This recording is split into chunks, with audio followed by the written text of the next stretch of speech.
வழியா பாஜக அதிமுக கூட்டணி உறுதி செய்யப்பட்டிருக்கு. அமித்ஷா என்ன சொல்லியிருக்காரு அப்படின்னா, எடப்பாடியோட தலைமையில தான் இந்த கூட்டணி அமைஞ்சிருக்கு அப்படின்னு சொல்லியிருக்காரு. சென்னையில இன்னைக்கு எடப்பாடி, அமித்ஷா, அண்ணாமலை இவங்க 3 பேரும் பேட்டி கொடுத்திருக்காங்க.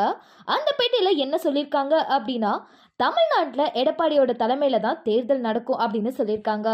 அதாவது 2026 சட்டமன்ற தேர்தல்ல மோடி தலைமையிலும் தமிழ்நாட்டுல எடப்பாடி தலைமையிலும் நடக்கும் அப்படின்னு சொல்லியிருக்காங்க. இந்த கூட்டணினால என்னென்ன கட்சிகள் யார் யார் கூட சேருவாங்க, இதனால பின் விளைவுகள் என்ன வரும் அப்படிங்கறத பத்தி தான் இந்த வீடியோல நம்ம பார்க்க போறோம். கண்டிப்பா நாம் தமிழர் கட்சி சீமான் பாஜக அதிமுக கூட்டணியில எல்லாம் சேர மாட்டாரு. காரணம் என்ன அப்படின்னா, அவங்களோட கொள்கை எதிரெதிரா இருக்கு. தமிழக வெற்றி கழகத்தோட தலைவரான விஜய் கண்டிப்பா இந்த கட்சியில சேரமாட்டாரு. காரணம் என்ன அப்படின்னா, விஜய் எடப்பாடி தலைமையில இருக்கிற கட்சிக்கு கூட்டணியா சேரமாட்டாரு. திமுக சொல்லவே தேவையில்ல, அதிமுகவும் திமுகவும் சேர்ந்ததா சரித்திரமே இல்ல. 2026 தேர்தல்ல பாஜக அதிமுக கூட்டணி, நாம் தமிழர் கட்சி, தமிழக வெற்றி கழகம், திமுக இவங்க 4 பேருக்கும் தான் கடுமையான போட்டி இருக்க போகுது. இப்போ அதிமுக பாஜக கூட்டணி காரணமா அதிமுகவுக்கு செல்ல வேண்டிய இஸ்லாமிய கிறிஸ்துவ வாக்குகள் அப்படியே 3ஆ பிரியும், திமுக, விஜய் கட்சி அண்ட் சீமான் கட்சிக்கு அப்படின்னு. அதே சமயம் நீட் தேர்வு, நாடாளுமன்றத்துல இடம் குறைப்பு அப்படின்னு பல விஷயங்கள்னால அதிமுகவுக்கு சிக்கல் ஏற்படும்.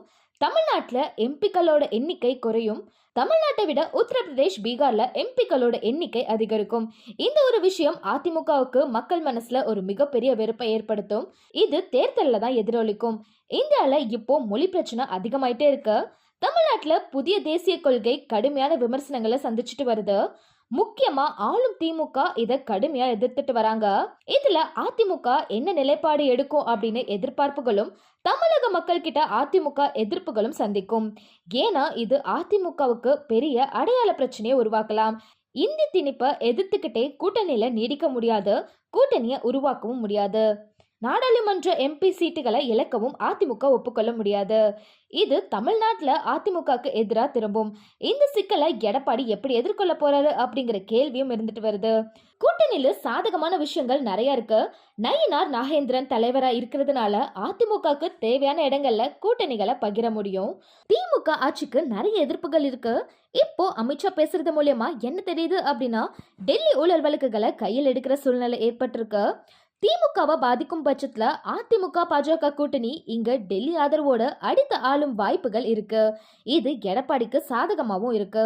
எடப்பாடி ஒரு வலுவான கூட்டணி கூட சேர்ந்ததுனால கட்சி உறுதியா அவர் கூட நிப்பாங்க. அதனால அதிமுக அவங்களோட கட்சி பணிகளை ரொம்பவே கரெக்டா பண்ணுவாங்க அப்படின்னு எதிர்பார்க்கப்படுது. ஸோ இதுக்கப்புறம் தான் என்ன நடக்க போகுது, அடுத்தடுத்து மற்ற கட்சிகள் என்ன மாதிரியான நடவடிக்கைகள்லாம் எடுக்க போறாங்க அப்படிங்கிறத வெயிட் பண்ணி தான் பார்க்கணும். ஒவ்வொரு கட்சிகளோட வலிமை நாளுக்கு நாள் அதிகரிச்சுட்டே தான் வருது.